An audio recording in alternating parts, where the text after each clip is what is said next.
hotel. The car conked out, the water was up to my window. They sandbagged the Boring Point store, moving shop to higher ground.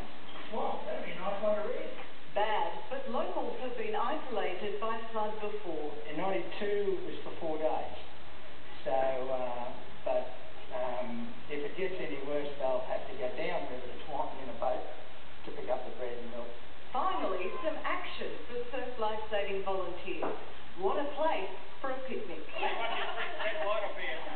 Jennifer Nichols, 7 News.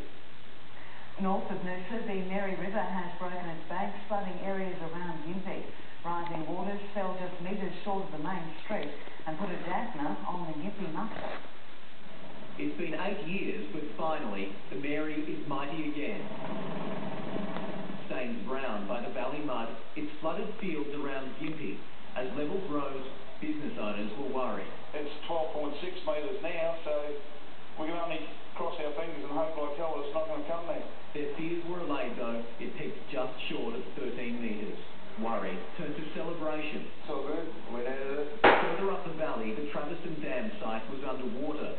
So too, roads leading to the Gympie muster. We've been here since, 6 last night? Four-wheel drives got through eventually. The sea of mud was waiting. Most found ways to avoid it. Got the gum boots, got the dry spray. Whoever thought a pair of rubber boots could be worth so much? $60 for a set of gum boots here. We're about the only people who have them. I could take mine off right now and sell them for $100. And it's great. And there's the muster, wet or dry. The high spirits, though, haven't helped crowd figures. Numbers are down by about 20%, and organisers say they'll struggle to break even. It's going to make it very tight this year. We've put a fair bit of infrastructure in this year, hoping for a good crowd. But the show will go on. The bands won't stop until tomorrow afternoon. In Gympie, Michael Best, 7 News. The big seas being whipped up by the low-pressure system have dealt a cruel blow to a young Brisbane surfer. The 21-year-old bodyboarder broke his back this morning in a shocking wipeout on the Gold Coast. The surf at Kirra isn't the biggest on the coast, but it's powerful and dangerous. Just after 10:30 this morning, a bodyboard rider washed ashore, unable to move. I did see asking for help, in the sand. The injured surfer was conscious and told paramedics he had no feeling below the waist. They called in a rescue helicopter. The board rider was flown to Brisbane's PA Hospital, where he's critically injured with a broken back. People overestimate their ability in seas like this, and they underestimate the power of the surf. Lifeguards closed all Gold Coast beaches again today for the 5th day in a row. That's never happened before. The closures didn't stop these bodyboarders at Currumbin, riding waves that rebounded off the rocks back out to sea. Nearby, the tow surfers were at work. They waited days for the winds to drop, and today their patience was rewarded.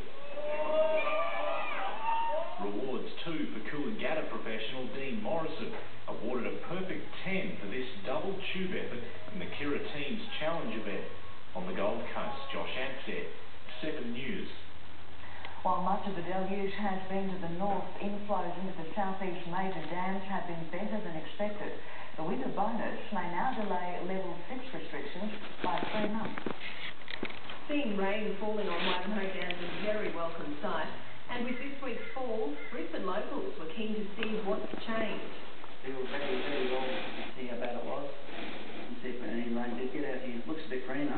Another night of moderate rainfall in the upper reaches of the catchment has meant another slight boost to dam levels. Our levels at the moment are sitting at about 18.8%, so we've almost got 2% additional capacity onto that dam over the last couple of days. And the way it's travelling at the moment, we're optimistic that we could get up as high as 20%. And the inflows are finally beginning to reach Wivenhoe Dam. We've noticed up the back, it keeps filling up from the top. It should push its way down, hopefully. Some places within the catchment have received another night, which means the rivers feeding the dams will continue to flow for another week at least.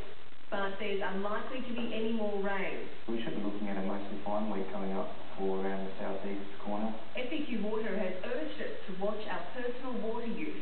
A message you'd expect from the Water Commissioner, but Elizabeth Nosworthy has remained silent all week, despite 7 News' repeated requests for an interview. Talisa Cummins, 7 News. And Talitha joins us now. And Talitha, what is the latest? Is there any more rain on the way? Well, Sharon, south of Maroochydore, the rain broke to showers overnight, with falls averaging between 5 and 15 millimetres and up to around 30 on the Gold Coast.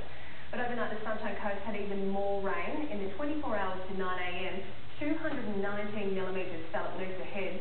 Now, remembering that's on top of around 419 the night before.